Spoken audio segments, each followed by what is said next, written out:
Thank you so much, ladies and gentlemen, and thank you so much, Mr. Pawan Goenka, for joining us today. As we all know, India is on the cusp of going from space as something that was entirely an area managed by the government to now an area where more private players are going to be engaged.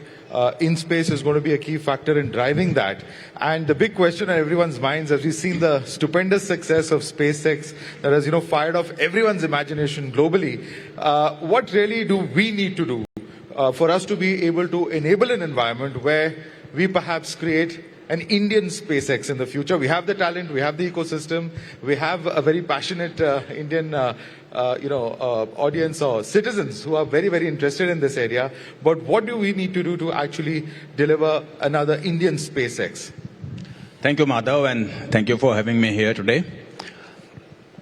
I normally talk about space to the audience that is connected to space. Today, perhaps I have an audience that may not be very familiar with what's happening in the space sector. So I won't directly address the question that when India may have its own SpaceX, because that gets asked often. I'll let the audience judge towards the end of this program on where we are headed and whether we will have a SpaceX. So I think just to give you a little bit of a background, India opened up the space sector only in 2020, in the middle of COVID, to allow the private sector to come in and play a major role in space. As you said, that till that time it was primarily ISRO that was involved in the space sector, and ISRO has made us proud. If you look at that video right there, this is what we all feel good about and clap when we land on the moon. But the second thing that's happening now is how the private sector is coming in. In the last 3.5 years, a lot has happened in terms of how private sector is playing in the space. For example, we had only one startup in the space sector about 3-4 years ago. Now we have 250. We have a lot of investment coming in the sector. We have a lot of technical work happening in the sector. But I'll sort of come back and talk about what we have achieved and let you come in and ask me the next question. But by the end of the half an hour, we should probably get an answer to when India might have its own space, whether India should even worry about having a SpaceX. Okay, but that's very interesting because, there are many lessons to be learned from, the big companies, whether it's SpaceX, whether it's Blue Origin, etc. What are the lessons that India can learn to accelerate growth in this area? So I think that's a very, very good question. See, space is not a business of instant gratification. It requires a lot of perseverance, requires a lot of technology work, requires a lot of investment. So if you look at SpaceX, for example, we all know about the success of a SpaceX, but we don't know what it took for SpaceX to get here. They started in about 2002. They were almost bankrupt before they had the successful launch of Falcon in about 2008 or 9. $100 million was brought in by Elon Musk as his personal money. And up till now, about $8 billion has been invested in SpaceX by various investors. I think it's turning profitable just about now, after 20 years, though the valuation of SpaceX is $210 billion. So one thing that is required is heavy investment coming from personal, private, or the government. In fact, government of USA, through NASA, has given at least $5 to $6 billion worth of business to SpaceX. So that's one of the things that we will have to do, that how does the government provide the financial support to the private sector, and how does government provide business or demand to the private sector. The second thing that SpaceX has done extremely well, that very few companies have managed to do, is advanced technology way beyond what was the state of the art in 2002. The Raptor engine that they have launched with the Starship is absolutely world class. No one has it. The Falcon that they did the first time reusable rocket, nobody had done that in the world up until now. Nobody. They're the first company to do that, private or government. So it also success is coming from very cutting edge technology development that SpaceX has done. Right? And third one is, of course, to have kind of an appetite that Mr. Elon Musk has for taking risk, setting very big, bold goals that many of us will think the man is crazy. right? But he sets the goal and achieves the goal by his belief in himself and his team and his ability to muster support for himself in all Right. box. One interesting aspect, though, that that in space and the entire environment has is that earlier space was directly under the central government. Even the structure of it is that it comes directly under the prime minister's office, and that's been the case for many decades. But now, do you see that the state governments too can have a role in actually fostering this ecosystem and ensuring that there is more private investment? What are the steps that have been taken for state governments to get more involved? So see, state government has a role in two ways. One, government today is the biggest user of the outcome of space, whether it happens in terms of satellites and communication devices or navigation devices, which is done mostly by the security agencies, including defense. And second, in terms of using the data from space to translate into information that gets used in our daily life, whether it's agriculture, communication, navigation, disaster monitoring, marine, all of these, right? States are very big user of these things. So what the states need to do is perhaps understand little more of how space can help running of the various programs that they have and make them more efficient and more effective, right? The second thing that the states can do is to attract space companies to come in and set up manufacturing in their state, just like they do for many other investments. So right now, at least two states, Gujarat and Tamil Nadu, have come forward setting up a manufacturing cluster, investing significant amount of money, providing land for it, coming out with policies to support manufacturing in their state. And many other states are now looking at it with the private sector growing. So to attract that private sector to set up the manufacturing. And third is to create an ecosystem for startups through incubation centers that again many states are doing. Karnataka, of course, is the heart of space industry with the headquarters of ISRO being in Karnataka, and also many of the startups are set up in and around Karnataka. So that, again, Karnataka is quite active in supporting space. Right. No, space has so many applications, cutting across sectors, whether we're talking about weather, we're talking about agriculture, remote sensing can be applied in virtually every sector, apart from, of course, communication, so on and so forth. As we move towards privatization, and of course, there's no denying that, making things commercially viable is also very, very important. But how do we ensure that there is a balance between the need to privatize, the need for commercial applications on the one hand, when we come to our technology, that it is also used for the larger developmental goals, which may not be as, say, commercially attractive for the private players to invest in and to be engaged in? So let me put it in perspective, Madhav. The global space economy today is about $440 billion. Many people don't know that. India is only about $8 billion. That is just about 2% of global economy. But India, in terms of technology, is shoulder to shoulder with most advanced countries in terms of what we can do. Again, you can see all these videos in front of you. We are not behind anyone. Where we need to do more is the commercial application of space. The type of application where the government comes in and does things for the social requirement or for defense requirement, security requirements, is being done reasonably well.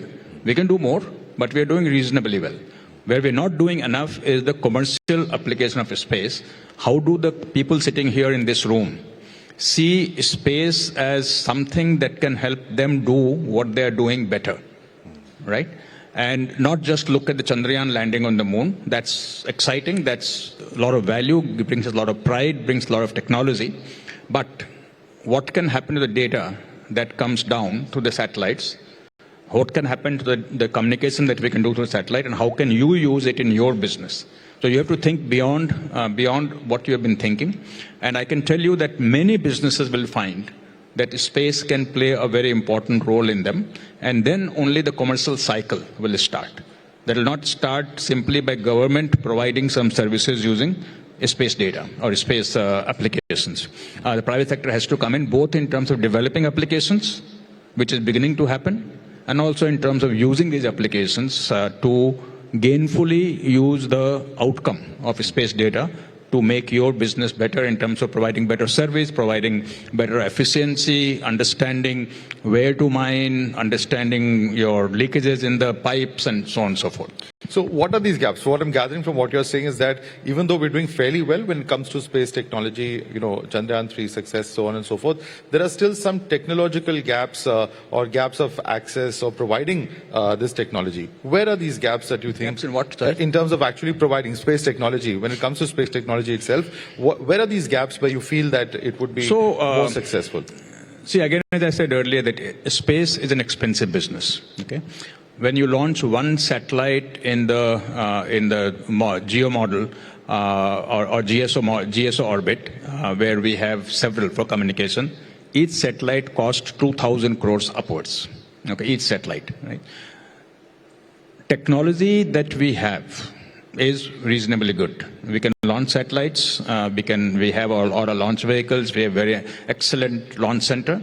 What we don't have enough of is number of satellites that we have. Okay, so today for navigation, for example, we have something called NAVIC. I don't know how many people know about NAVIC here, which is similar to GPS that everybody knows about. Now in NAVIC, we have today only 4 or 5 active satellites. We need to launch 5 more for NAVIC to become as effective as GPS is, at least in the Indian Ocean region, right? Which is in the plan. But till that happens, NAVIC cannot be as effective as GPS is for civilian application. For strategic application, defense, it's doing its job, but for civilian, it cannot be. So that plan is there. So putting in more. If you look at the data, Earth observation, as we call it, that is getting data around India. That means, again, many people won't know that every point on Earth is being watched. We are all being watched right now by some satellite somewhere, but it's a Chinese satellite is watching us, what we're doing. We have satellites for Earth observation of various kinds, ocean, Earth, mountains, but the accuracy that we have is not as much as is required today for the applications, right? And that's because, again, we have perhaps not put in as much investment as we need to, and that is perhaps because all of this is happening only by the government. If private sector comes in and starts putting in investment, and not investment for the sake of doing something good, but investment for the sake of making money, because I won't expect private sector to do things only for social cause. It has to have a business justification. If they start coming in and put in more investment into launching satellites that will give you a better resolution of the data that you create, then you can get much better outcome. So, for example, in space has just floated a tender for private sector to come in and launch 12 satellites that will give data better resolution than what we have today available to us. And about 9 companies have applied for it. That just happened last week. And pretty soon we'll finalize who will get the contract. And after that, they will launch the satellite. It will take 2 to 3 years for it to happen, but then we'll be much better off than what we are today. So that's the second part on how do we get better data. Third thing that we are lacking is access to what we call spectrum, frequency spectrum. Okay? This is something that is given by a central international body. And satellites are at various points on the sky, and not 2 satellites can come at the same point.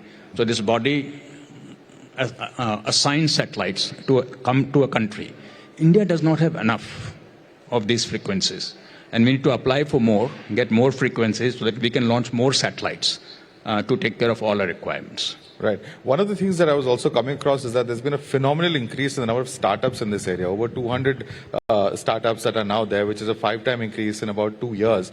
But one of the things that startups talk about is that the lack of adequate testing facilities. How are you planning to approach this problem? I think we are taking care of it slowly. Again, there's no overnight solution, but it's happening. I'll tell you what we are doing. But let me tell you in terms of startups, we have come quite far, as I said, in terms of numbers. The highest valuation for a space startup right now is about $500 million. And I'm waiting for the first unicorn, and hopefully it will happen in the next year or so. Hopefully. But what the startups need, as you said rightly, one is demand. I talked about it at length. And second is the infrastructure, the ecosystem. Now today, ISRO has world-class infrastructure. No matter what you talk about, they have everything that you can do. But of course, ISRO has it for their own internal use.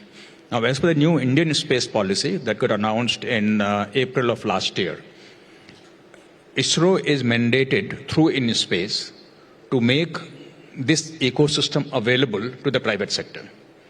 And InSpace is playing that role of facilitating how private sector can use this ecosystem, right?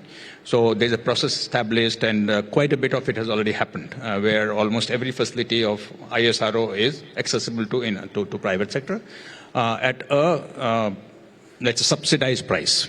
Okay. Second thing that we are doing is that InSpace itself is sort of creating infrastructure for use only of the private sector, not ISRO. We have already done phase 1 in Ahmedabad. Phase 2 is in the process of being approved. Once that is done, then we'll have 75-80% of what they need available through InSpace directly. And for remaining 25-30%, we will go to ISRO. And third is that as the space sector grows, private sector will come forward and put infrastructure for use by others. That is not started in a big way yet. We will still need some more demand to happen. Of course, we are putting the infrastructure before demand is there. Because if we waited for demand, then it will be a catch-22 situation. But private sector will not put the infrastructure till demand is there. But I'm sure it will happen, as it is seen in European countries, as it is seen in USA. Right, and as the sector grows and as the plans, of course, ambitious as they are, and rightly so perhaps, but what about the need for specialized, skilled manpower in this area? Do we have that kind of infrastructure to produce the persons who are perhaps trained adequately? Okay, looks like somebody had briefed you on all the speeches that I give in space conferences and talk about what we need to do. So these are very good cues for me to talk about. A little bit of reading, yes.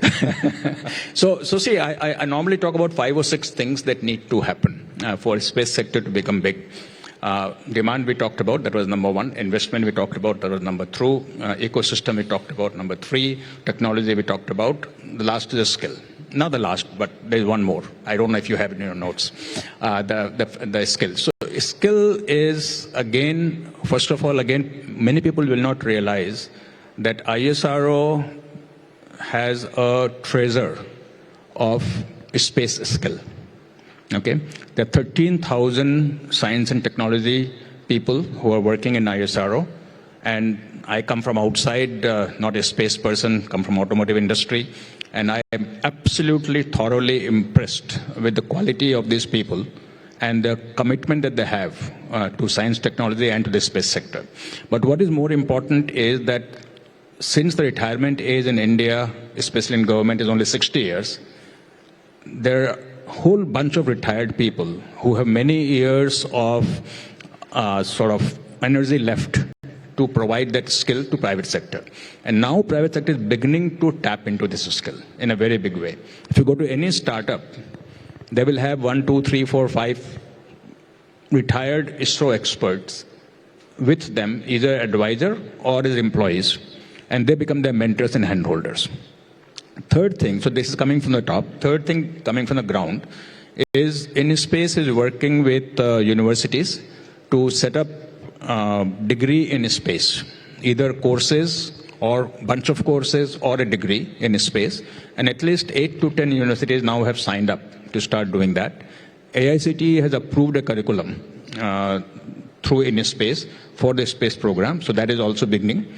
And then we also are providing short skill development courses to startups using experts from ISRO.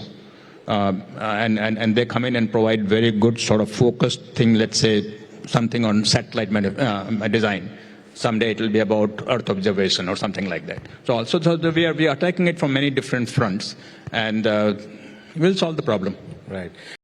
NASA's Commercial Orbiter Transport System, or COTS, is a great example. Are there plans as we approach the more private investment in space to look at something like that model here in India? The NASA's Commercial Orbiter Transport System, I don't know if you're familiar with it, but that has been a fairly successful Commercial model. Orbiter Transport System, NASA, that NASA has. You mean space NASA station?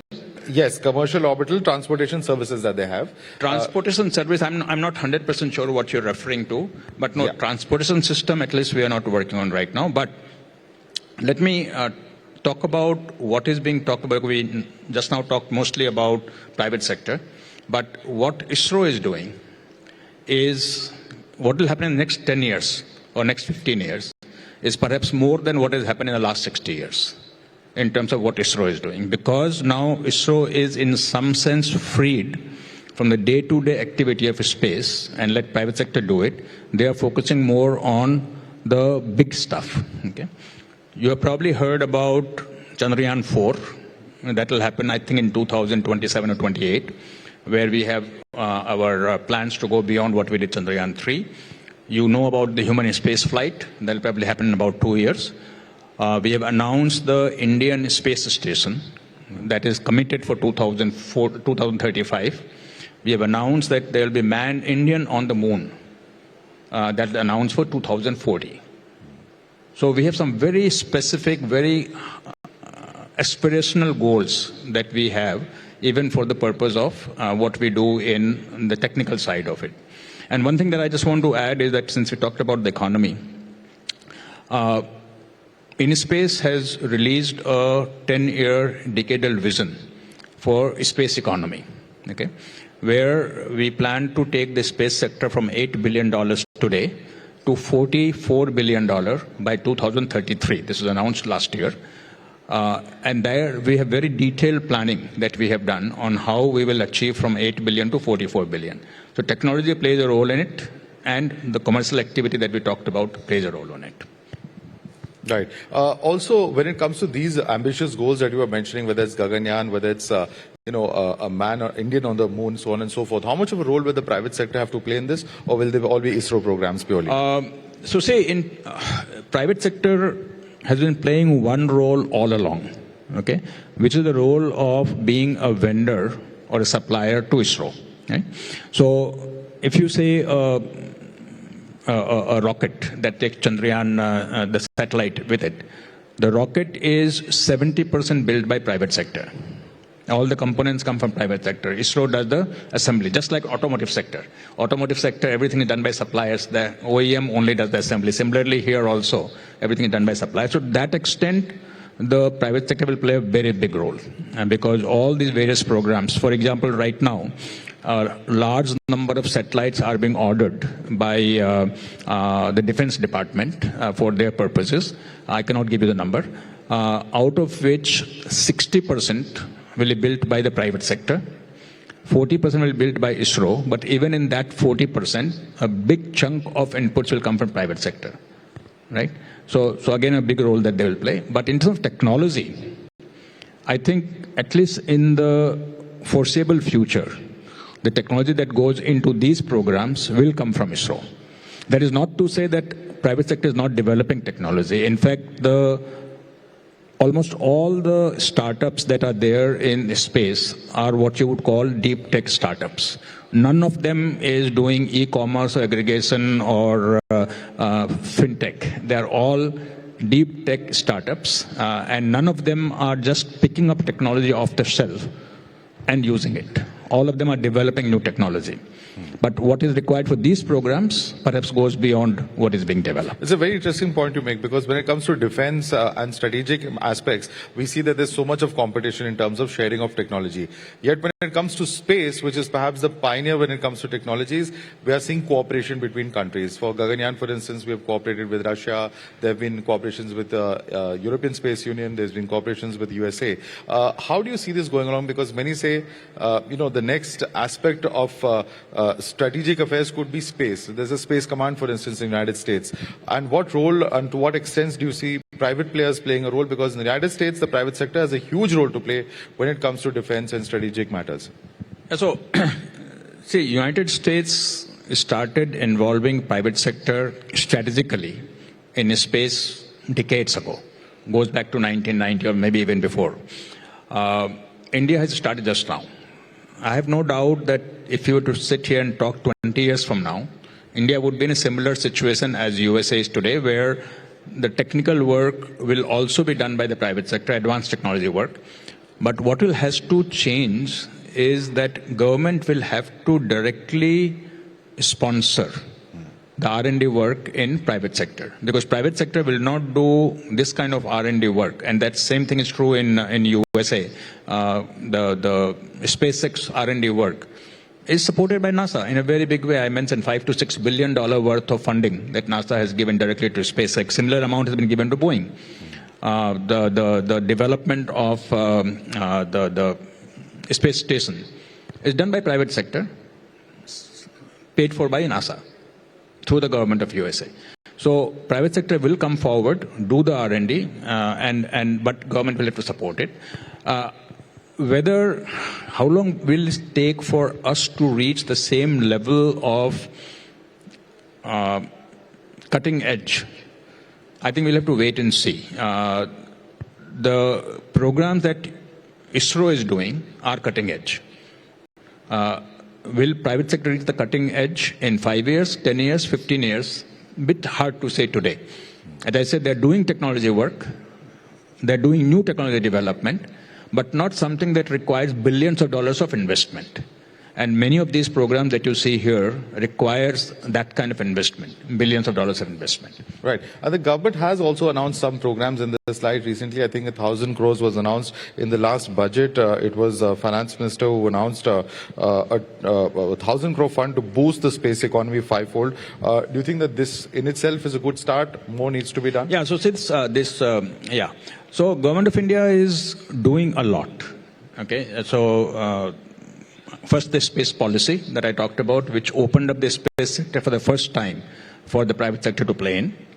Then opening up the FDI, which was very restricted in the space sector. Now it's opened, pretty much automatic route for everything. Third is creating InSpace, through which facilitating private sector. And fourth is coming out with many, many schemes. The 1,000 crore VC fund is the one that got the most sort of visibility.